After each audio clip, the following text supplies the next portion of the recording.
स्वागत है आपका अपना YouTube चैनल जहाँ रेडी केयर में। तो आज की वीडियो में देखेंगे 10 क्लास का साइंस जय प्रक्रम चल रहा है बायोलॉजी का छठा चैप्टर। तो 2 चैप्टर उसमें बता चुके हैं, पोषण देख लिए थे और मानव पाचन तंत्र पूरा डिटेल से समझ लिए थे। मानव में कैसे पोषण होता है वो सारी चीज़ों को समझ चुके थे, मुंह से लेकर के पूरा अंत तक कैसे खाते हैं और कैसे निकल जाता है, क्या क्या प्रोसेस होता है खाने से लेकर के निकालने तक का, वो सारा प्रोसेस एकदम पूरा बढ़िया से समझा है, पूरा एकदम देसी भाषा में। ना देखा हो तो पिछला पार्ट देख लीजिएगा, बहुत ही अच्छे तरीके से समझ में आ जाएगा। और चैनल में नहीं हो तो सब्सक्राइब कर लीजिएगा, बेल का आइकन को प्रेस करके नोटिफिकेशन ऑन कर लीजिएगा। यहाँ पे आपको 6 to 10 मैथ साइंस के अलावा आप सारा सब्जेक्ट भी धीरे धीरे मिल जाएगा, ठीक है। तो सबसे पहले आज स्टार्ट करना है श्वसन, रेस्पिरेशन जिसको बोलते हैं, और श्वसन तंत्र पूरा पढ़ेंगे, ठीक है। श्वसन यानी सांस लेना, तो सांस लेने में कौन कौन सा अंग उत्तरदायी है, कौन सा अंग में क्या क्या होता है, सारा डिटेल पूरा निचोड़ इसका आज पढ़ लेंगे। उसके बाद फिर आएंगे ब्लड प्रेशर में, ठीक है, संवहन में संवहन में आएंगे उसके बाद, ठीक है, सर्कुलेटरी सिस्टम में। तो चलिए अभी श्वसन देखेंगे जिसको इंग्लिश में रेस्पिरेशन कहते हैं, और श्वसन तंत्र वो पढ़ेंगे, रेस्पिरेशन सिस्टम यानी इसमें क्या क्या तंत्र, क्या क्या मशीन आता है, मशीन माने शरीर का अंग, ठीक। पहले समझ लेंगे श्वसन क्या है। तो श्वसन एक ऐसी क्रिया है जिसमें ऑक्सीजन ग्रहण किया जाता है। क्या ऑक्सीजन ग्रहण किया जाता है? ऑक्सीजन ग्रहण करने का ये मतलब नहीं है कि सांस जो लेते हैं नाक से जो हवा घुस रहा है वो सिर्फ ऑक्सीजन जा रहा है, ऐसा बात नहीं है, है ना। क्योंकि जैसे यहाँ पे हम हैं तो क्या यहाँ पे सिर्फ ऑक्सीजन है? नहीं, वायुमंडल में 78% नाइट्रोजन है, 21% ऑक्सीजन है और 0.003% कार्बन डाइऑक्साइड है, और भी कुछ गैसेस है, लेकिन ये 2 गैस ज़्यादा है, नाइट्रोजन और ऑक्सीजन। तो अगर यहाँ पे नाइट्रोजन है, ऑक्सीजन है, कार्बन डाइऑक्साइड भी है हल्का फुल्का, तो हम छांट के तो नहीं ले रहे हैं कि अरे ऑक्सीजन वो अंदर आओ कह के, दिखने नहीं रहा है, दिखता तब ना ऑक्सीजन कैसे करते। जैसे खाने वाला में तो देख खाना रहता है, तो बढ़िया चीज़ खाते हैं, बालू कंकड़ को नहीं खाते हैं। लेकिन सांस लेने में तो हवा दिख नहीं रहा है, तो हवा में ये नहीं करते हैं कि खाली ऑक्सीजन अंदर जाओ, अंदर सब जाता है। अगर धुआं में है तो धुआं अंदर चल गया, धूल उड़ रहा है तो धूलो अंदर चल गया, ले सब अंदर जाता है, लेकिन काम ऑक्सीजन का होता है, ठीक है। तो ऑक्सीजन, फेफड़ा क्या करता है? ऑक्सीजन को खींचता है, ठीक है। फेफड़ा में जो मतलब आरबीसी जो है, रेड ब्लड सेल, आगे पढ़ेंगे कौन क्या करता है ऑक्सीजन का। तो रेड ब्लड सेल श्वसन मेन कराता है, ठीक है, श्वसन को पूरा अंग तक ऑक्सीजन को पहुंचाता है।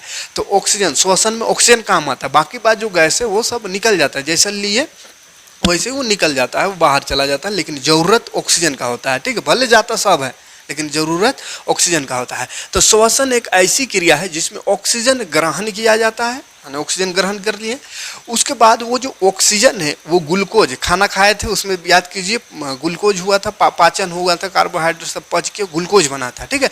तो वही वाला ग्लूकोज जो पचने के बाद बन गया ग्लूकोज, वो वाला ग्लूकोज को क्या करता है? ऑक्सीजन को तोड़ देता है। क्या करता है? जिसके फलस्वरूप यह ऑक्सीजन ग्लूकोज को तोड़ देता है, ग्लूकोज को तोड़ देगा, और ग्लूकोज को तोड़ने के पश्चात 2 चीज का निर्माण करता है। क्या क्या की निर्माण करता है?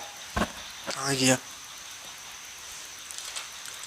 रेड ब्लड सेल, हाँ देखिए क्या क्या, कार्बन डाइऑक्साइड, पानी, ऊर्जा, 3 चीज दिख रहा है, CO2, H2O और ऊर्जा, ये 3 चीज का निर्माण करता है, याद रहेगा। इसी प्रक्रिया को श्वसन कहते हैं, ठीक है। श्वसन वह प्रक्रिया है जिसमें ऑक्सीजन को अंदर लेते हैं, ऑक्सीजन ग्रहण किया जाता है, और वो जो ऑक्सीजन है वो ऑक्सीजन ग्लूकोज को तोड़ देता है, और उसके फलस्वरूप क्या, कार्बन डाइऑक्साइड, पानी और ऊर्जा का निर्माण करता है, या ऊर्जा का निर्माण होता है। ये हो गया श्वसन, ठीक है। इसका अगर रासायनिक समीकरण लिखे तो इस तरह से, ये ग्लूकोज है बाबू, ठीक है, क्या ये ग्लूकोज है, ये ग्लूकोज है, और ये ऑक्सीजन है, ऑक्सीजन जो सांस लिए ऑक्सीजन गया, ग्लूकोज और ऑक्सीजन दोनों मिलता है तो ये बन जाता है CO2 कार्बन डाइऑक्साइड, H2O जल, और ये ऊर्जा 674 किलो कैलोरी ऊर्जा बनता है, 674 किलो कैलोरी ऊर्जा निकलता है, बनता है। क्लियर है? तो श्वसन से ही हमको ऊर्जा प्राप्त होता है। अब कुछ गलत फहमियाँ हैं श्वसन को लेकर के, उसको दूर कर लेते हैं। गलतफहमी ये है कि आदमी सोचता है कि श्वसन जो है फेफड़े में कंप्लीट हो जाता है, फेफड़ा में खाली, और कहीं नहीं होता है। तो ऐसा बात नहीं है। श्वसन जो है शरीर के हर एक अंग को जरूरी है, हर एक अंग में होता है। जैसे कोरोना समय में देखे होंगे ऑक्सीजन लेवल जांच होता था, यहाँ अंगुलियां में ऐसा कोनो चिमटा जैसा चिपट देता था और ऑक्सीजन देखता था। अब बताइए अंगुलियां में ऑक्सीजन काहे चेक कर रहा था? अगर फेफड़े में खाली ऑक्सीजन या श्वसन होता तो फेफड़वा को ना चेक करता कि कितना ऑक्सीजन इसका है, तो अंगुली में ऑक्सीजन चेक कर रहा है। इसका मतलब क्या है, यहाँ भी ऑक्सीजन आ रहा है, ठीक है। तो पूरा अंग, हर शरीर का हर एक अंग में जहाँ जहाँ खून जा रहा है, ब्लड जा रहा है, आरबीसी जा रहा है, रेड ब्लड, वो हर जगह वो ऑक्सीजन को लेके जाता है, यानी ऑक्सीजन जा रहा है, ठीक है। हर जगह ऑक्सीजन जा रहा है, यानी श्वसन की क्रिया सिर्फ फेफड़ा में नहीं होता है, श्वसन क्रिया हर एक अंग में होता है। क्योंकि श्वसन में क्या पढ़े, ऊर्जा बनता है। तो ऊर्जा खाली फेफड़ा को थोड़ी जरूरत है। ऊर्जा हथवा ऐसा ऐसा जो कर रहे हैं तो बिना ऊर्जा का कर नहीं सकते, मुँहवा जो बोल रहे हैं तो बिना ऊर्जा का ये भी नहीं कर सकते हैं। तो ऊर्जा हर एक अंग को जरूरत है। तो हर एक अंग में कोई ऐसा अंग नहीं है, कोई ऐसा जगह नहीं है जहाँ पे श्वसन नहीं होता। हर एक जगह, हर एक अंग भी नहीं कर सकते। अंग मतलब ऐसा नहीं कि फेफड़ा में एक ही जगह, किडनी में एक जगह, या हाथ में अंगुली में एक ही जगह, नहीं, हर एक अंग में हर एक जगह पे ऑक्सीजन पहुँचता है, यानी श्वसन क्रिया होता है। तो ये भूल है कि फेफड़ा नहीं, श्वसन कंप्लीट फेफड़ा में नहीं होता है। फेफड़ा तो बस एक थैला है। क्या ये फेफड़ा एक थैला है, ये गुब्बारा जैसा है। थैला है माने जितना ऑक्सीजन लेते हैं वो पहले फेफड़ा में जाता है, फिर फेफड़ा से पूरा शरीर में जाता है, माने स्टोर रूम है। फिर वापस जब कार्बन डाइऑक्साइड आता है तो पहले फेफड़ा में आता है, फेफड़ा से फिर इसको निकाल देते हैं बाहर, जाता है फेफड़ा में, निकालते हैं, फिर आता है फेफड़ा में, ठीक है। तो फेफड़ा क्या है, एक थैला है, खाली यहाँ ऑक्सीजन भरल है। उसके बाद यहाँ से बंटवारा होता है, हर एक अंग में ऑक्सीजन जाता है, बाकी जो भी नाइट्रोजन जो अन्य गैस है वो यहीं रह जाता है, उसको वहीं से निकाल देते हैं, ठीक है, कोई दिक्कत नहीं। जैसे ब्लड प्रेशर, हार्ट, दिल क्या है, उसमें ब्लड सब आता है, फिर दिल इसको पचकाता है, फिर पूरा शरीर में जाता है, फिर आता है। वैसे गैसों का होता है, पूरा शरीर में, कहाँ फेफड़ा में गया, फेफड़ा से पूरा शरीर में भेज दिया ऑक्सीजन को, फिर ऑक्सीजन कार्बन डाइऑक्साइड वहाँ बना, कार्बन डाइऑक्साइड को लेकर के फिर ब्लड आया, फेफड़ा को दे दिया, फेफड़ा से हम बाहर कर देते हैं, ठीक है। तो ये प्रोसेस चलते रहता है। तो देख बाबू, ग्लूकोज ऑक्सीजन मिल करके कार्बन डाइऑक्साइड, जल और ऊर्जा बनता। अब ध्यान से देखना है कि ये तीनों का होता क्या है। तो ऊर्जा तो समझ में आ रहा है, यूज हो गया, ये जल ये भी यूज हो गया। ये कार्बन डाइऑक्साइड, तो ये कार्बन डाइऑक्साइड को क्या करते हैं, सांस छोड़ते हैं तो कार्बन डाइऑक्साइड निकलता है। तो हर एक अंग से फिर कार्बन डाइऑक्साइड को चूस करके जो हीमोग्लोबिन है, लाल ब्लड सेल वाला हीमोग्लोबिन, सब कार्बन डाइऑक्साइड को लेकर के फिर फेफड़ा को दे देता है, फिर वहाँ से ऑक्सीजन को लेकर के पूरा अंग में जाता है। हर एक अंग में क्या हो रहा है, ये वाला क्रिया हो रहा है, ठीक है। हर एक अंग का कहाँ, हर एक कोशिका तो हर जगह है। कोशिका का माइटोकॉन्ड्रिया में ये होता है, ठीक है। तो माइटोकॉन्ड्रिया में तो हर जगह है, हर जगह कोशिका मतलब हर जगह माइटोकॉन्ड्रिया। तो माइटोकॉन्ड्रिया में ये प्रोसेस हुआ, उसके बाद कार्बन डाइऑक्साइड बना, फिर कार्बन डाइऑक्साइड को लेकर के हीमोग्लोबिन पहुंचा, फेफड़ा को फेंक दिया, फेफड़ा फिर उसको बाहर कर दिया, फिर ऑक्सीजन लेकर के वहाँ से हीमोग्लोबिन गया और सारे माइटोकॉन्ड्रिया को दे दिया, माइटोकॉन्ड्रिया में एक क्रिया हुआ। तो हर जगह ये लगातार चलते रहता है, ठीक है। तो माइटोकॉन्ड्रिया में ये सब होता है। कोशिका वाला हम पढ़े होंगे, माइटोकॉन्ड्रिया को कोशिका का ऊर्जा घर कहते हैं। तो ऊर्जा घर काहे को कहते हैं, काहे कि ये वाला क्रिया वहीं होता है, ऊर्जा वहीं बनता है, ठीक। आगे बढ़ेंगे और श्वसन में कोई दिक्कत नहीं होगा। अब ये श्वसन देखिए कि जो इसका विखंडन है, ये टूटता है कितने रास्ता में, कैसे कैसे टूटता है, कैसे कैसे ये ग्लूकोज जो है टूट के ऊर्जा बनता है, उसका क्या क्या रास्ता है, किस किस पथ से होके गुजरता है, उसको आगे देखेंगे। पहले इसका विखंडन देख लेते हैं, ग्लूकोज का विखंडन कैसे कैसे होता है। ग्लूकोज का विखंडन चलिए इसको वहाँ पे दिखाने का प्रयास करेंगे। कुछ नोट से अलग जो लिखेंगे उसको बढ़िया से सफा से लिख देंगे, ऐसा इसको नोट करते जाइएगा। बाकी वहाँ पे जो दिखा दे रहे डिजिटली वो नोट्स में मिल जाएगा, ठीक है, वहाँ से देख लीजिएगा, ठीक है। तो कुछ को थोड़ा डिजिटलाइज भी कर रहे हैं, कुछ को जरूरत पड़ रहेगा उसको लिख भी दे रहे हैं, ठीक। तो देखो वहाँ पे दिख रहा होगा 3 तरह का इस तरह का गया हुआ है, ऐसा ग्लूकोज का विखंडन लिख के 3 तरह से ये गया है। ग्लूकोज यहाँ है, यहाँ ग्लूकोज है C6H12O6, ग्लूकोज का विखंडन, ठीक है। तो ग्लूकोज में 6 गो कार्बन है, H12O6, ये 6 गो कार्बन है, ठीक है, 6 गो कार्बन है इसमें। तो ये 6 गो जो कार्बन है वो पहला जो टूटता है वो पाइरुवेट में टूटता है, पाइरुविक अम्ल कहते हैं, ठीक है। ये पाइरुवेट में टूटता है, प्लस ऊर्जा बनता है, पाइरुवेट प्लस ऊर्जा। पाइरुवेट क्या है, तो ये ग्लूकोज का ही 6 गो जो कार्बन है उसमें 3 गो कार्बन हो जाता है, 3 यानी 3 कार्बन। 3 कार्बन वाला पायरुवेट, 3 कार्बन वाला ग्लूकोज जैसे ही है, इसमें कार्बन घट गया, 3 गो कार्बन हो गया तो वो पायरुवेट उसको कहते हैं। ठीक है, तो पायरुवेट और ऊर्जा बना, यानी ये कहाँ पे होगा, ये कोशिका द्रव में, कोशिका द्रव, ध्यान से देखिएगा, गड़बड़ाइएगा नहीं। कोशिका द्रव, कोशिका होता है ऐसा, ये अंदर वाला जो लिक्विड है उसको कोशिका द्रव कहते हैं, बीच में रहता है केंद्रक और कहीं पे माइटोकॉन्ड्रिया है। तो माइटोकॉन्ड्रिया में श्वसन होता है, लेकिन जैसे यहाँ पे गया कोशिका द्रव में, तो कोशिका द्रव में ये एक टुकड़ा होता है। ग्लूकोज जो है कोशिका द्रव में पहले टूटता है पायरुवेट और ऊर्जा में। ठीक है, उसके बाद ये माइटोकॉन्ड्रिया, 3 रास्ता इसके बाद से इसका हो जाता है, 3 गो रास्ता। ठीक है, एक है माइटोकॉन्ड्रिया, चाहे इसको ऐसा लिख सकते रहे, इतना सा हुआ जो पायरुवेट और ऊर्जा में कहाँ पे, यहाँ पे टूट गया। ठीक है, कोशिका के अंदर घुसा, कोशिका द्रव में ही 2 भाग में टूट गया। उसके बाद अगर इसको ऑक्सीजन मिल गया, ऑक्सीजन की उपस्थिति लिखा हुआ देख लीजिए, उपस्थिति मतलब अगर ऑक्सीजन इसको मिल गया, ऑक्सीजन अगर इसको मिल गया, पायरुवेट अम्ल और ऊर्जा में जो टूटा, इसको अगर ऑक्सीजन मिल गया तो ये ही ऑक्सीजन मिल गया तो बन जाता है, ये टूट जाता है कार्बन डाइऑक्साइड, जल और ऊर्जा में। ठीक है, कार्बन डाइऑक्साइड, जल और ऊर्जा में ये टूट जाता है। और ये वाला कहाँ होता है, माइटोकॉन्ड्रिया में, माइटोकॉन्ड्रिया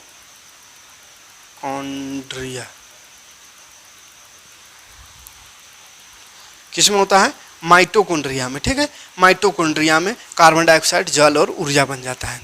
3 तरह से होता है रास्ता इसका। देखिए, पहले ग्लूकोज कोशिका के अंदर जैसे गया, कोशिका द्रव में पायरुवेट अम्ल और ऊर्जा बन गया। ठीक है, और अगर ऑक्सीजन इसको मिल गया, सांस लिए ऑक्सीजन गया, ऑक्सीजन बढ़िया से मिल गया तो कार्बन डाइऑक्साइड, जल और ऊर्जा बन गया। ठीक है, कोई दिक्कत नहीं। लेकिन अगर इसको ऑक्सीजन की कमी हुई, ऑक्सीजन की कमी यानी अभाव हुआ, ऑक्सीजन थोड़ा कम हुआ, ऑक्सीजन की कमी अगर हो गया तो ये बन जाता है लैक्टिक अम्ल। लैक्टिक अम्ल, लैक्टिक अम्ल बना देता है, साथे साथे ऊर्जा देता है। लैक्टिक अम्ल साथे साथे ऊर्जा, ये क्रिया होता है हमारी पेशियों में, हमारी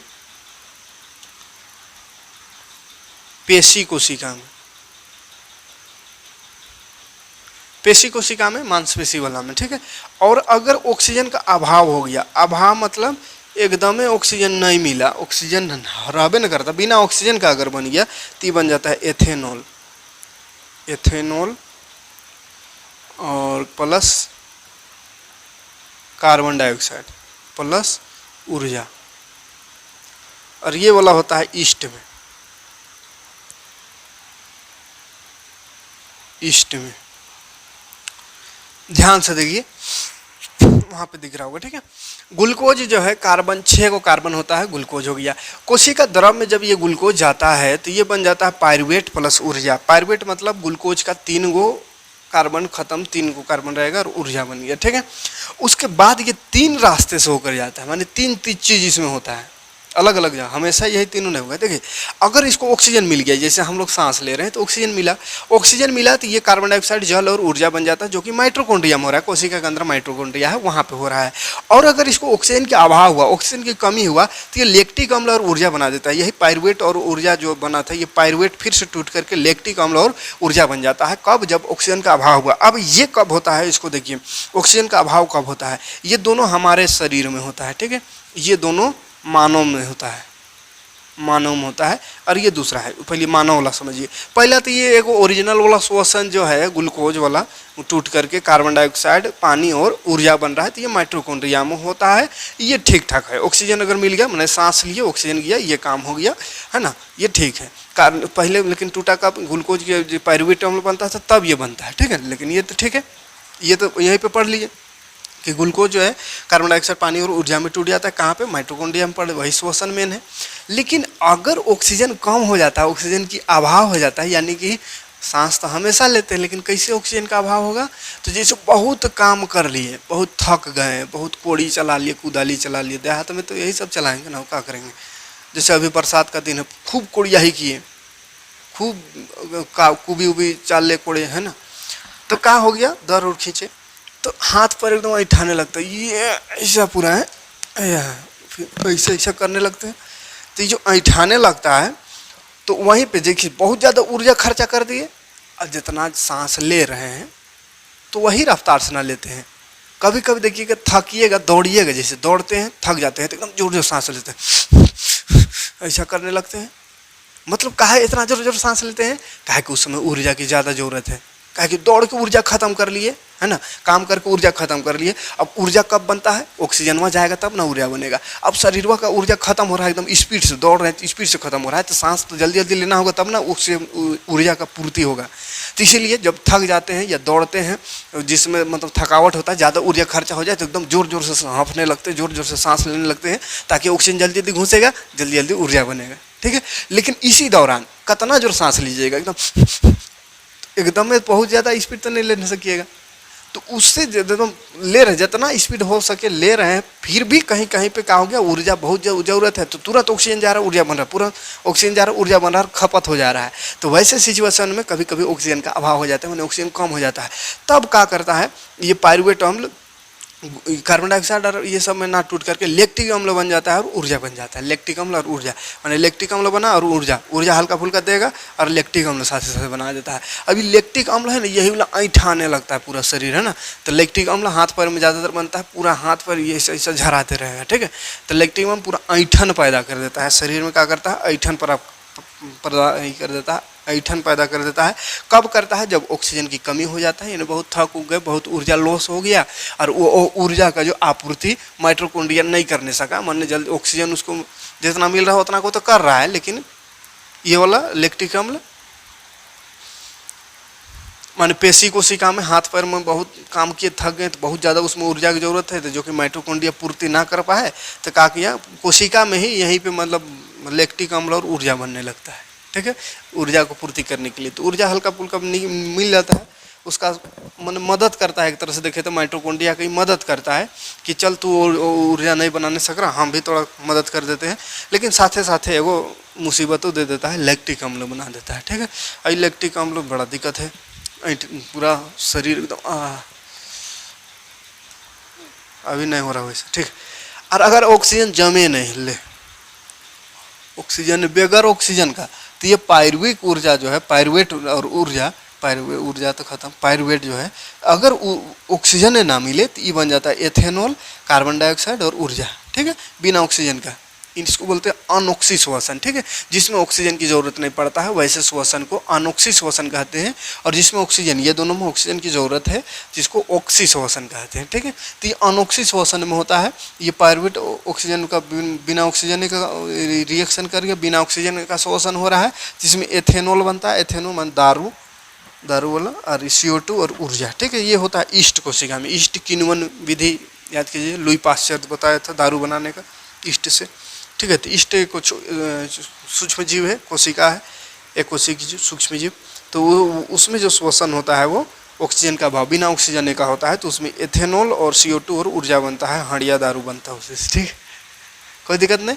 तो ये प्रोसेस क्लियर है, याद रखिएगा। ऑक्सीजन की उपस्थिति में ठीक ठाक वाला श्वसन, ऑक्सीजन अगर कमी हुआ तो ऊर्जा तो बनेगा, लेकिन साथ साथ लैक्टिक अम्ल बन जाता है, जो कि दिक्कत करता है ना, ऐंठाने लगता है शरीर।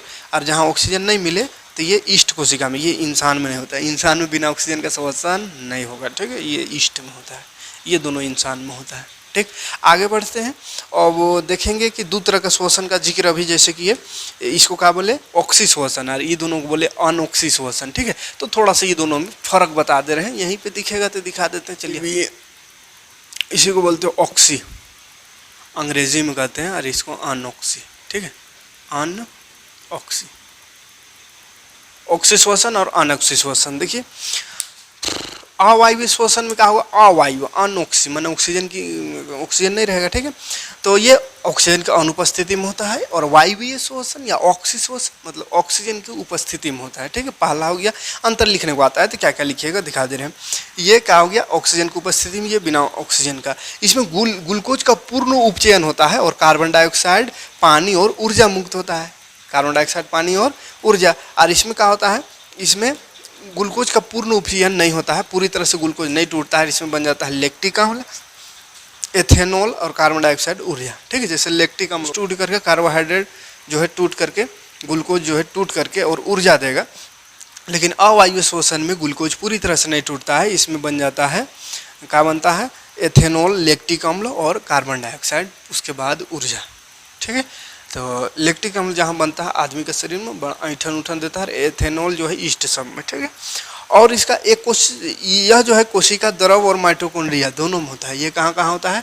वायवीय श्वसन, कोशिका द्रव और माइटोकॉन्ड्रिया में। और वो जो होता है वो केवल कोशिका द्रव में होता है। ये वाला अवायवीय श्वसन देख लीजिए, कोशिका द्रव में, सिर्फ कोशिका द्रव में होता है, वहाँ पे दिख रहा होगा। ठीक, और क्या अंतर लिख सकते हैं? ये वायवीय श्वसन जो है इसमें अधिक ऊर्जा मिलता है, इसमें 36 एटीपी ऊर्जा बनता है, बल्कि इसमें जम में 2 एटीपी ऊर्जा बनता है। ठीक है, 2 एटीपी ऊर्जा बनता है। तो 2 एटीपी ऊर्जा बनाने का चक्कर में क्या करता है, ये हमको ऐठन दे देता है। ठीक है, लैक्टिक अम्ल जो बनता है वो। ठीक, कोई दिक्कत नहीं, इसमें मानव आ जाएगा और उसमें ईस्ट आ जाएगा। ठीक है, मानव और ईस्ट, कोई दिक्कत नहीं है। श्वसन तंत्र अगर डिफिनेशन लिखने को आए, इसे आता नहीं लेकिन बता दे रहे हैं, तो अंगों का वैसा समूह, अंगों का वैसा समूह जो मिलजुल करके श्वसन की क्रिया में सहायक है। ठीक है, तो अंगों का वैसा समूह जो श्वसन की क्रिया में सहायक है उसे श्वसन तंत्र कहते हैं। ठीक है, सामूहिक रूप से, मैंने सबको मिला जुला कर श्वसन तंत्र कहते। जैसे नाक से शुरू होगा, नाक हो गया जिसको नासा द्वार कहेंगे, नाक का छेदा जो है इसको नासा द्वार। उसके बाद यहाँ से ग्रसनी में जाता है, ग्रसनी है। ग्रसनी के बाद कंठ आएगा, कंठ के बाद फिर यहाँ पे ये वाला नली, श्वास नली, अंदर में श्वास नली। उसके बाद एक श्वसनी आता है, श्वसनी, श्वसनी से फिर श्वसनिका, श्वसनी दुगुर आता है, इधर उधर दोनों फेफड़ा तरफ जाता है। उसके बाद श्वसनी, वो दोनों से निकलता है। ठीक है, दोनों श्वसनी से श्वसनिका निकलता है, और श्वसनिका का लास्ट भाग में गुब्बारा जैसा होता है, उसको कूपिका कोष कहते हैं, और वहाँ से फिर जाता है रुधिर में। ठीक है, तो चलिए थोड़ा सा चित्र बनाने का प्रयास करते हैं। चलिए, ये ऊपर वाला सेम रहेगा, एगो इधर, एगो इधर।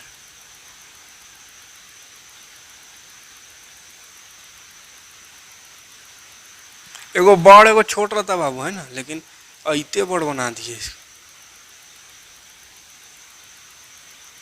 चलिए, समझने के लिए काफ़ी है। यहाँ जो ये वाला जो आता है, ये वाला, ये अंदर प्रवेश कर जा, ऐसा 2 भाग में बढ़ जाता है, ऐसा ऐसा। ठीक है, ये 2 भाग में बढ़ गया, 2 नली में। उसके बाद यहाँ से बहुत सारा नली निकलता है, लास्ट में ऐसा गुब्बारा जैसा संरचना रहता है। ठीक है, ऐसा एकदम सिंपल बना दे रहे हैं समझने के लिए। ठीक है, बाकी आप फोटो बना लीजिएगा किताब से, इतना सुंदर बना दिए। श्वास नली ये सब नाक रहेगा शुरू, नाक पर नसा द्वार, यहाँ से मैंने देखिए ये वाला श्वसनी, और इसमें जो ये डाली डाली निकल दिख रहा है, ये वाला भाग ये श्वसनिका, इसको श्वसनिका कहते हैं। ये जो गुब्बारा जैसा है उसको कूपिका, कूपिका कोष, या इसी को कूपिका कोष, और ये लोग को फुफ्फुस कहते हैं। ठीक है बउआ, फुफ्फुस, फुफ्फुस दिख रहा है ना, फुफ्फुस, फेफड़ा जो जिसको हम साधारण भाषा में कहते हैं फुफ्फुस, उसको कहते हैं फुफ्फुस धमनी, सीरा पढ़ेंगे आगे। ठीक है, फुफ्फुस। इसी को वायु कोष्टक भी कहते हैं, वायु कोष्टक। ठीक, कोई दिक्कत नहीं। तो इसमें सबसे पहला अंग जो है नासा द्वार है, माने नाक वाला द्वार, नासा द्वार। उसके बाद नासा द्वार से आगे बढ़ता है नासा कपाट, बोलते हैं ऊपर वाला को, कपाट ऊपर वाला को। ठीक है, नासा कपाट, नासा कपाट, या इसको नहीं लिखेगा तो नाके में आ जाएगा। तीसरा में आ जाएगा, तीसरा में ग्रसिका है ना, ग्रसनी, ग्रसनी, ग्रसनी हो गया। उसके बाद कंठ वाला, कंठ जिसको स्वर तंत्र भी कहते हैं, स्वर तंत्र, कंठ। उसके बाद 5वां में आ जाएगा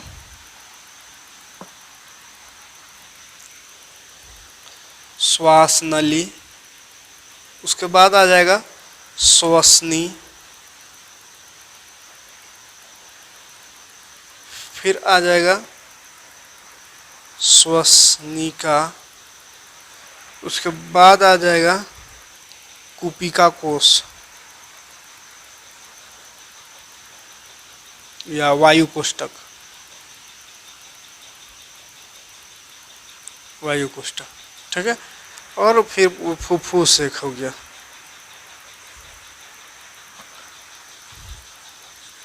फुफ्फुस फेफड़ा।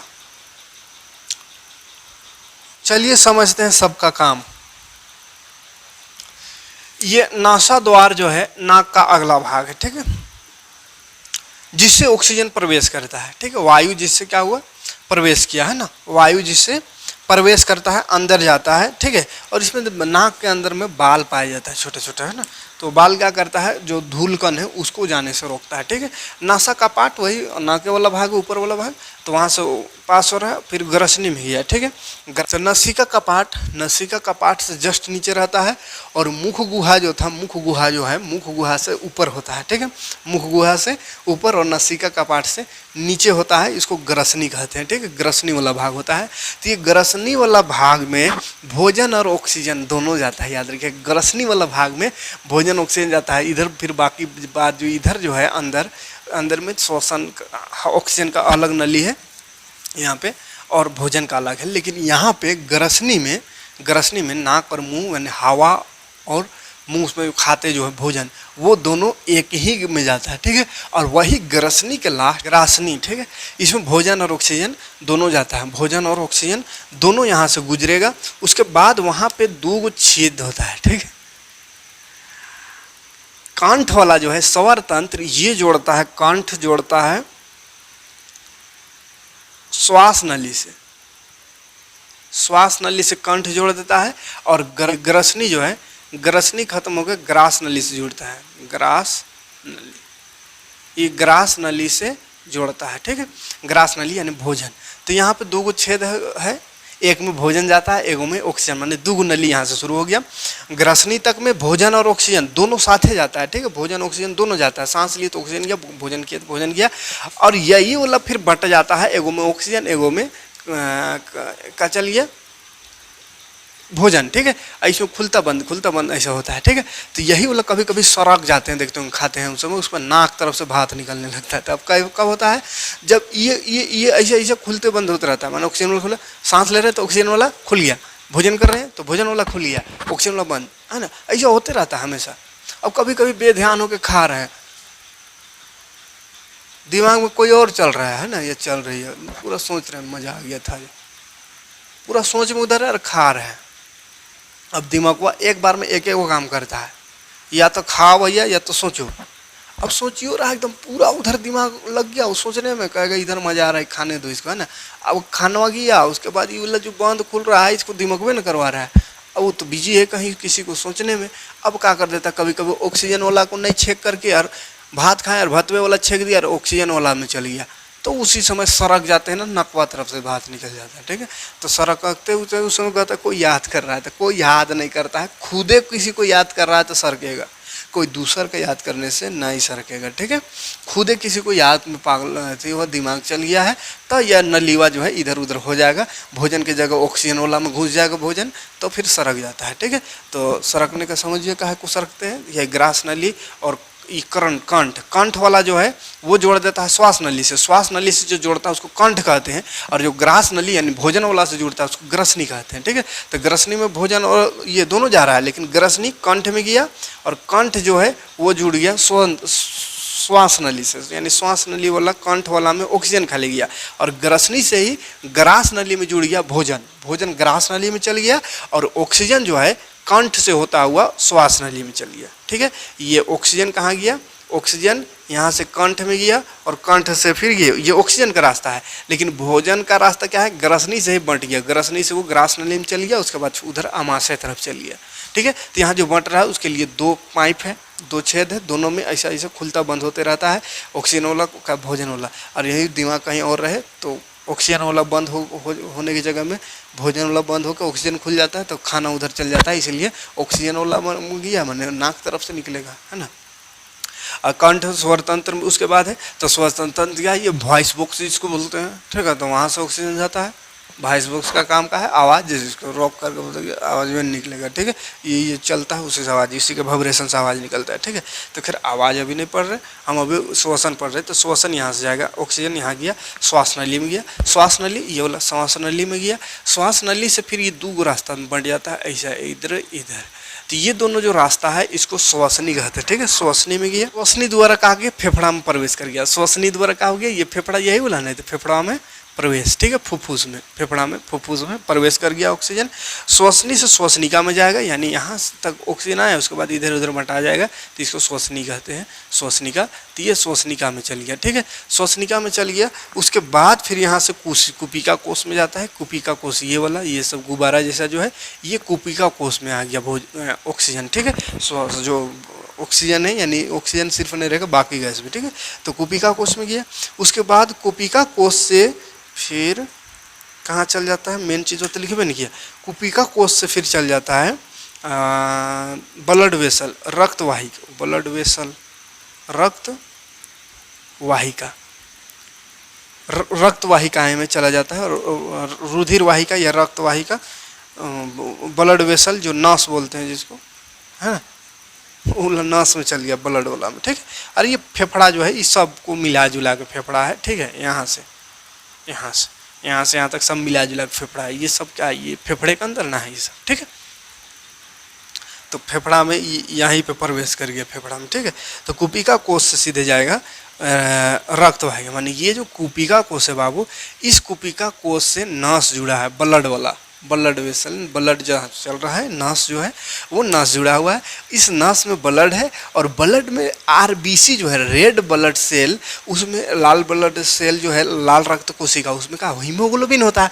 तो हीमोग्लोबिन ऑक्सीजन वहाँ को चूस लेता है, ठीक है, ऑक्सीजन वहाँ को ले लेता है, बाकी बात जो गैस बचा वो यहीं रह जाएगा, नाइट्रोजन और जो भी कार्बन डाइऑक्साइड सब है वो यहीं छूट जाएगा। खाली हीमोग्लोबिन क्या करता है, ऑक्सीजन को लेता है, और ऑक्सीजन को ले करके फिर ये नस के माध्यम से पूरा शरीर में फैला देता है, ठीक है। पहले हृदय में जाता है, फिर हृदय से पूरा शरीर में चला जाता है। क्लियर है? तो ऑक्सीजन समझ में आ रहा है, ये सब से होता हुआ नासा, नाकद्वार, स्वतंत्र, ये सब है, सब होते हुए श्वास नली में जाता है, फिर श्वसनी में ये वाला, श्वसनी से श्वसनिका में आता है ये छोटा वाला नस, उसके बाद ये गुब्बारा में जाता है, ये गुब्बारा से फिर ब्लड लेकर के ऑक्सीजन को पूरा शरीर में पहुंचा देता है। उसके बाद फिर पूरा शरीर में कार्बन डाइऑक्साइड बना, श्वसन क्रिया के दौरान कार्बन डाइऑक्साइड बनेगा, फिर कार्बन डाइऑक्साइड को यही हीमोग्लोबिन लेकर के आता है और यहीं पे छोड़ देता है, ये फिर फेफड़ा में आता है, फेफड़ा इसको पचका के निकाल देता है, ठीक है। एक चीज़ और इस यहाँ पे एक नीचे इस तरह का रहता है, डायफ्राम बोलते हैं इसको, डायफ्राम बड़ा इंपॉर्टेंट चीज़ है, ठीक है। फेफड़ा के नीचे रहता है, फेफड़ा के जगह मतलब ये अंदर रहता है, बाहर बना दिए, ये पूरा ऐसा रहता है, ठीक है। तो ये फेफड़ा क्या करता है, फेफड़ा, ये फेफड़ा जो ये डायफ्राम ही जो है, फेफड़ा देखिए सांस लीजिएगा फूल जाएगा, सिकुड़ जाएगा, तो ये जो अप डाउन हो रहा है यही कर रहा है, ठीक है। ये डायफ्राम इस तरह का है, इस तरह से स्प्रिंग जैसे काम कर ऐसे खेलते रहता है, यही फेफड़वा कैसे करता है, ऐसे ढकला तो पचक गया फेफड़ा, ऐसा कार्बन डाइऑक्साइड बाहर, सांस लिया अंदर गया, उस समय थोड़ा नीचे आ जाता है, ये तो जगह मिल गया उसको, हवा भर गया, फिर इसे मारेगा बाहर। अगर ये टूट जाए तो फिर मारने वाला कौन नहीं, तो सांस अंदर लिए छोड़ने ही नहीं सकेगा, अंदरे रह जाएगा, सांस अंदरे रह जाएगा, अब छोड़ने ही नहीं सकेगा। अब छोड़ने नहीं सकेगा तो लेने कहाँ से सकेगा। एक बार लिया अरे टूटल है, जो ढकिया रहा था जिसके कारण हवा निकल रहा था बाहर, कार्बन डाइऑक्साइड जो श्वसन सांस छोड़ रहे थे वही टूट गया, तो ये आया ऑक्सीजन और ख़त्म कहानी। तो इसके टूट जाने से आदमी का मृत्यु तय है। कब ऐसे टूटेगा अंदर है, तो एक्सीडेंट कभी कभी देखिए ठीक ठाक रहता है, कुछ नहीं हुआ लेकिन मर गया, कहते अंदरूनी चोट लगा होगा। तो अंदरूनी चोट अगर खोपड़ी उपड़ी में कहीं ठीक ठाक है तो अंदरूनी चोट यहाँ लगता है, ये खोपड़ी का अंदर भी गड़बड़ हो सकता है, लेकिन अगर पेट उट में लगा है खतरनाक तो अंदरूनी चोट में यही उलट टूट जाता है, ठीक है। तो गया काम से। तो डायफ्राम का भी इम्पोर्टेंट भूमिका है, ठीक है, उसको नहीं भूलिएगा। क्लियर है, कोई दिक्कत नहीं, रास्ता समझ में आ गया होगा कहाँ कहाँ के क्या होता है, ठीक है।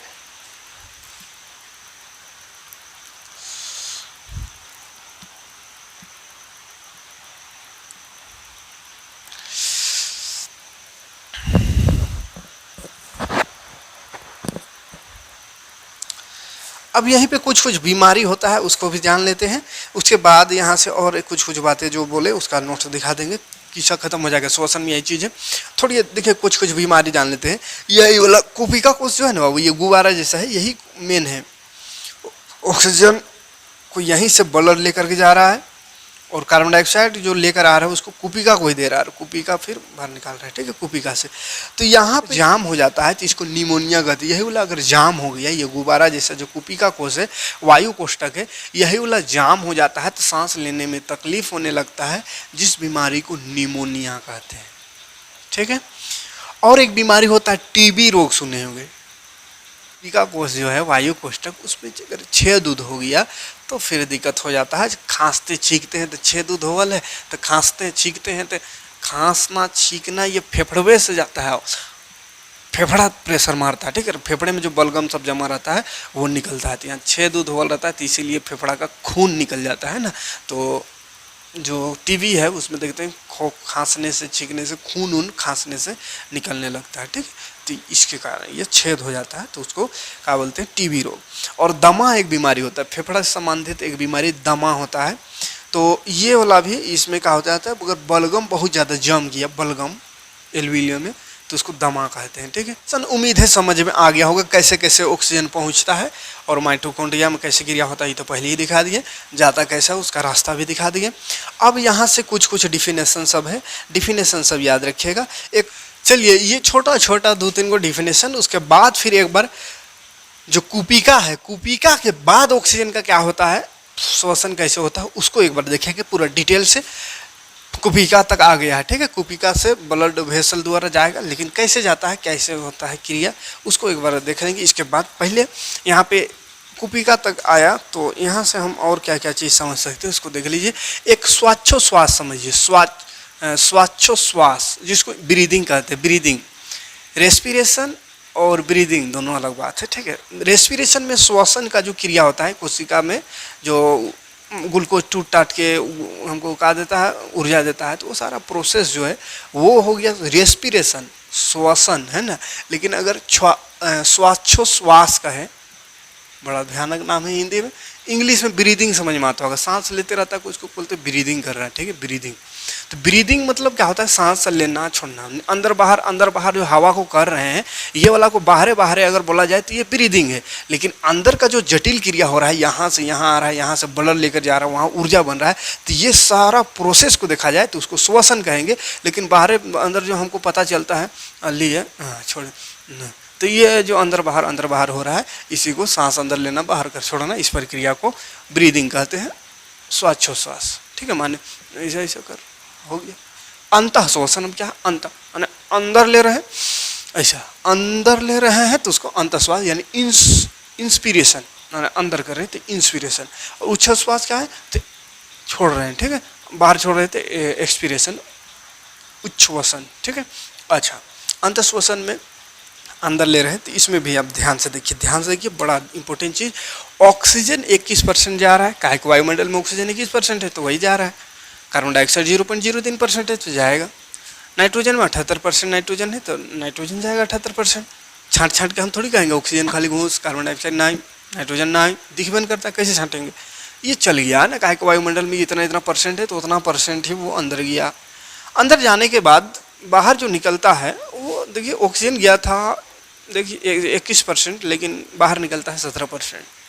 बाकी ऑक्सीजन कहाँ चल गया, तो बाकी ऑक्सीजन जो है सी का है को लिखे हैं, CO2 लिखना है था ना, कार्बन डाइऑक्साइड देखा हुआ। कार्बन डाइऑक्साइड जम में गया था 0.03%, लेकिन बाहर आया 4.6%, ठीक है, जितना गया था उसका 4.6%। उसके बाद नाइट्रोजन 78 गया था, 78 में से 78 बाहर, काहे कि नाइट्रोजन का कोनो काम ही नहीं है, ठीक है, नाइट्रोजन का कोनो काम ही नहीं है, जितना गया वो बाहर चल जाएगा, ठीक है। अब इसमें फेरबदल क्यों हुआ उसको ध्यान से समझिए। ऑक्सीजन गया बाबू, तो ऑक्सीजन ने ना श्वसन कराएगा, तो ऑक्सीजन गया माइटोकॉन्ड्रिया के पास, और वही ऑक्सीजन ग्लूकोज से मिल करके टूट टाट के का बना दिया, ऊर्जा, और कार्बन डाइऑक्साइड बना दिया। तो कार्बन डाइऑक्साइड में भी तो ऑक्सीजन आ रहा है ना, तो यही वाला ऑक्सीजन कुछ हो गया, इसको ऊर्जा और कार्बन डाइऑक्साइड बनाने में खपत हो जाता है। तो बाकी जो बच गया 21 में से 4% उधर खर्चा हो जाता है, 17% बच जाता है, ठीक है। अब 4% उधर गया और इधर देखिए पहले इधर था कार्बन डाइऑक्साइड 0.03%, ठीक है। तो उसमें कार्बन कहाँ से इतना आ गया कार्बन डाइऑक्साइड, तो श्वसन जो हुआ था ऑक्सीजन और ग्लूकोज, ग्लूकोज में कार्बन था ना C6H12O6 और यही ऑक्सीजन, यही दोनों मिल के तो बनाता है कार्बन डाइऑक्साइड, जल और ऊर्जा। तो यहाँ पे जो कार्बन है ये ऑक्सीजन से मिल करके कार्बन डाइऑक्साइड बनाता है, तो इसलिए ऑक्सीजन कम गया था, कार्बन डाइऑक्साइड कम गया था। लेकिन कार्बन डाइऑक्साइड यहाँ अंदर बनता है कार्बन डाइऑक्साइड, तो कार्बन डाइऑक्साइड बन करके वो बढ़ गया, ठीक है। और ऑक्सीजन क्यों घट गया, क्योंकि ऑक्सीजन का ज़रूरत पड़ा कार्बन डाइऑक्साइड बनाने में, ठीक है, और ऊर्जा बनाने में। तो ऑक्सीजन का खपत होता है और कार्बन डाइऑक्साइड का बढ़ोतरी होता है, तो इसीलिए निकालते कार्बन डाइऑक्साइड है, ऑक्सीजन खपता है, ठीक है। तो ऑक्सीजन 17% निकलता है, बाकी कार्बन डाइऑक्साइड इतना, और नाइट्रोजन 78 का 78 सब निकल जाता है, उसका कोई काम नहीं है। क्लियर है, ये सब छोटे छोटे डिफिनेशन याद रखिएगा। हाँ, आगे बढ़ते हैं। अच्छा, एक चीज़ और याद रखिए, जलीय जीव जो है श्वसन कैसे लेता है, तो गिल्स द्वारा लेता है, ठीक है। तो जलीय जीव एक चीज़ और है, श्वसन जो है बहुत तेजी से लेता है। क्वेश्चन कह सकता है कि स्थलीय जीव की अपेक्षा जलीय जीव जो श्वसन है बड़ा तेजी से लेता है, जल्दी लेता है। काय को लेता है, तो स्थलीय जीव जो है वो तो वायुमंडल में है, तो वायुमंडल में तो ऑक्सीजन पर्याप्त मात्रा में बहुत ज़्यादा है, तो आराम से लेते ऑक्सीजन चल जाता है। लेकिन जलीय जीव क्या करता है, जल्दी लेता है। काय को तो काय कि जल में ऑक्सीजन बहुत कम है, अब बहुत सारा जल्दी काय को पनियों में घुस जाता है गलफड़ा में, तो जल्दी इसलिए लेता है ताकि ऑक्सीजन कम है वहाँ पे, तो जल्दी लेता है ताकि ऑक्सीजन की पूर्ति हो सके। अब यहाँ तो ऑक्सीजन भरल है, तो आराम से लेते हैं, फिर भी बहुत आराम से थोड़ी लेते हैं। 1 मिनट में कई बार, 14 से 18 बार, है ना, 14 से 18 बार 1 मिनट में सांस लेते हैं। लेकिन मछली सब जो है और ज़्यादा एकदम स्पीड से सांस लेता है, ताकि उसमें काहे ऑक्सीजन कम रहता है, तो दिक्कत है उसमें, ठीक है। और जो जल में रहता है वो तो समझिए गिल्स से, और कुछ ही जंतु जो मेंढक है वो अपना त्वचा से सांस लेता है, पानी में रहता गलफड़ा उसका भी उससे सांस लेता है, ठीक है। छोटा जीव, छोटा मेंढक जिसको टेडपोल कहते हैं, वो गलफड़ा से सांस लेता है। मेंढक त्वचा से सांस लेता है, फेफड़ा से भी सांस लेता है, ठीक है। तो अलग अलग जीव अलग अलग तरह से सांस लेता है, तो खैर वो ठीक है।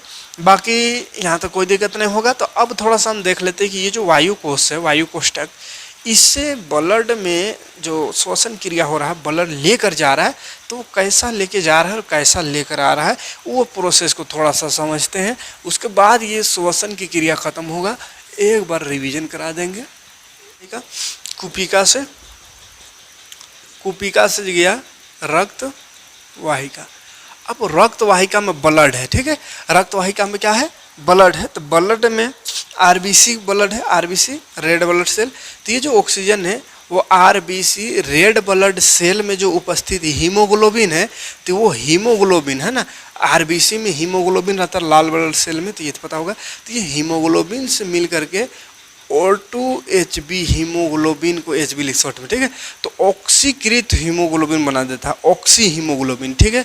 ये क्या बन गया, oxy haemoglobin, haemoglobin, oxy haemoglobin बन जाता है। ऑक्सीजन माने हीमोग्लोबिन में चिपक जाता है, ठीक है। ऑक्सीजन क्या करता है, हीमोग्लोबिन यानी हीमोग्लोबिन ऑक्सीजन को चिपका लेता है अपने में। उसके बाद इसको फिर लेकर के कहाँ पहुँचता है, धमनी में, ठीक है। धमनी में आगे पढ़ेंगे धमनी और सिरा, इसके बाद जस्ट धमनी और सिरा पढ़ना है, ठीक है। तो धमनी द्वारा जो है, धमनी के माध्यम से, धमनी द्वारा ऑक्सीजन जो है उत्तक तक पहुंचता है, माने कोशिका तक। कोशिका के समूह को ही उत्तक कहते हैं, तो उत्तक कोशिका भी लिख सकते हैं। तो कोशिका तक गया, कोशिका में क्या होगा, ग्लूकोज का ऑक्सीकरण होगा। क्या होगा, ग्लूकोज का टूटना, ऑक्सीकरण।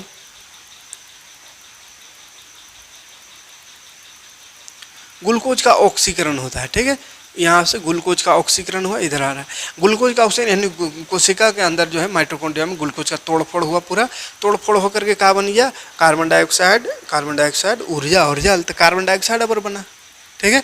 ऊर्जा बन रहा, वो तो जान नहीं रहा है, लेकिन इसका हमको क्या, ऑक्सीजन का आदान प्रदान पड़ रहा है। तो ऊर्जा बना हो तो वहीं है, जल वहीं है, आदान प्रदान किसका हो रहा है, ऑक्सीजन और कार्बन डाइऑक्साइड का। तो देख यहाँ से ऑक्सीजन जाना शुरू किया, ऑक्सीजन कुपिका से रक्त वाहिका में गया, ब्लड वेसल में यानी ब्लड वाला में गया, तो वहाँ पे उसको आरबीसी मिला। आरबीसी में हीमोग्लोबिन होता है, हीमोग्लोबिन ऑक्सीजन को सटा लिया अपने में, का चल लेके चल दिया हीमोग्लोबिन कहाँ, सबसे पहले गया ये उत्तक में प्रवेश किया, और उत्तक में गया धमनी में, है ना, धमनी के द्वारा, ठीक है। किसके द्वारा उत्तक में गया, धमनी और सीरा, दो तरह का नस होता है। धमनी मोटका नस को कहते हैं, ठीक है, मोटा वाला को, और सीरा जो ऊपर नस जो दिख रहा है इसे पूरा पेड़ जैसा, वो सीरा है। और थोड़ा सा अंदर में थोड़ा हार्ड नस जो है, जैसे ये सब में देखिएगा, तो हार्ड वाला नस को धमनी कहते हैं। तो हार्ड वाला नस से ब्लड जाता है और पतला वाला नस से वापस आता है।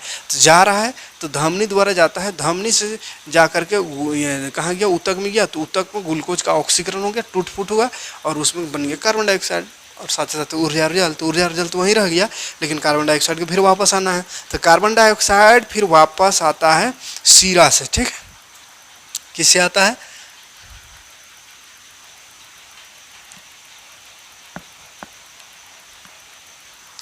कार्बन डाइऑक्साइड जो बना उत्तक में, वो फिर चला जाता है, देख लीजिए वहाँ पर रास्ता दिख रहा होगा, रक्तवाहिका वही रक्तवाहिका में गया, है ना, कोशिका से, यानी कार्बन डाइऑक्साइड का उत्तक में कार्बन डाइऑक्साइड बना या कोशिका में, तो कोशिका में जो कार्बन डाइऑक्साइड बना वो फिर से कहाँ गया, नस में पहुँच गया, ये वाला नस में, कौन वाला, सीरा में, ठीक। फिर विसरित हो गया रक्त में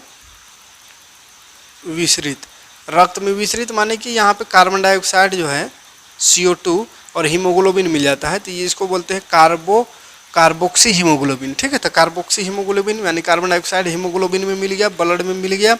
उसके बाद फिर यहाँ से वो फेफड़ा में पहुँच गया, कुपिका में गया, ठीक है। कुपिका में जैसे गया तो कुपिका फिर कार्बन डाइऑक्साइड को सोख लेता है, और RBC को कहता है जा तू ऑक्सीजन लेके जा, हमको कार्बन डाइऑक्साइड दे रख। तो कुपिका क्या है, कार्बन डाइऑक्साइड को ले लेता है, कार्बन डाइऑक्साइड को ले लेता है, फिर कार्बन डाइऑक्साइड का मोचन हो जाता है, यानी कि नासा द्वारा बाहर हो जाता है, ठीक है। तो ये सारा प्रोसेस होता है, समझ में आ रहा है। कार्बन डाइऑक्साइड जो बना कोशिका में, उसको फिर से वही ब्लड हीमोग्लोबिन लेकर के आया और दे दिया कुपिका को। तो कुपिका उसको चूस लिया, सोख लिया कार्बन डाइऑक्साइड को, और फिर जो हीमोग्लोबिन था उसको बोला तू ऑक्सीजन लेके भटक जा, यहाँ से निकल, हम कार्बन डाइऑक्साइड को बाहर छोड़ेंगे, और कार्बन डाइऑक्साइड फिर छोड़ देते हैं बाहर, ठीक है। तो ये सारा क्रिया होता है श्वसन के दौरान, ठीक है। यहाँ पे आपको रास्ता दिखा दे रहे हैं किधर किधर क्या होता है, ठीक। तो इसी से आज का जो वीडियो है श्वसन खत्म होता है। उम्मीद है श्वसन चैप्टर जो है समझ में आया होगा। एक बार रिवाइज कर देते हैं, फटाफट रिवाइज कर लेते हैं। श्वसन अगर लिखने को आ जाए तो श्वसन एक ऐसी क्रिया है जिसमें ऑक्सीजन ग्रहण करते हैं, जिसके फलस्वरूप ऑक्सीजन जो है ग्लूकोज से मिल करके ग्लूकोज को तोड़ता है, ऑक्सीजन ग्लूकोज को तोड़ करके, और कार्बन डाइऑक्साइड जल और ऊर्जा का निर्माण करता है, ठीक है। तो ये पूरा प्रक्रिया श्वसन हो गया। श्वसन का सूत्र वही याद रखिएगा, श्वसन का रासायनिक सूत्र अगर लिखा जाए तो C6H12O6 यानी ग्लूकोज प्लस O2 ऑक्सीजन, ये दोनों मिलकर कार्बन डाइऑक्साइड जल और ऊर्जा बनेगा। और ये 3 तरह का श्वसन पड़े, मान ग्लूकोज पहले पायरुवेट में टूटता है और ऊर्जा में। कोशिका द्रव में जब ग्लूकोज ऑक्सीजन जाता है तो ग्लूकोज टूट जाता है पायरुवेट और ऊर्जा में।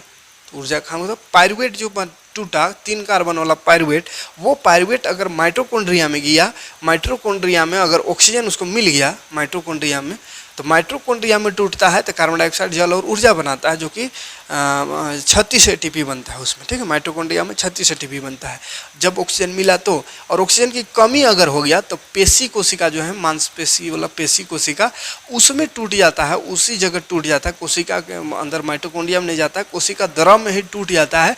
तो उस समय लैक्टिक अम्ल और ऊर्जा बनाता है। तो लैक्टिक अम्ल बनाता है, उस समय शरीर में ऐंठन आने लगता है, ठीक है। जब काम करके थक जाते हैं उस समय ऐसा, जब ऊर्जा की ज़्यादा ज़रूरत पड़ता है, ऑक्सीजन कम मिलता है, तो वैसे सिचुएशन में लैक्टिक अम्ल और ऊर्जा कोशिका द्रव में ही बन जाता है। कहता कितना माइटोकॉन्ड्रिया तक जाते रहेगा, माइटोकॉन्ड्रिया तो अकेले नहीं सक रहा ऊर्जा बनाने, चलो हम भी बनाते हैं ऊर्जा, लेकिन ऊर्जा तो बनाता है जो कोशिका द्रव है वो, लेकिन साथ साथ लैक्टिक अम्ल बना देता है, जिसके कारण शरीर में ऐंठन पैदा होने लगता है।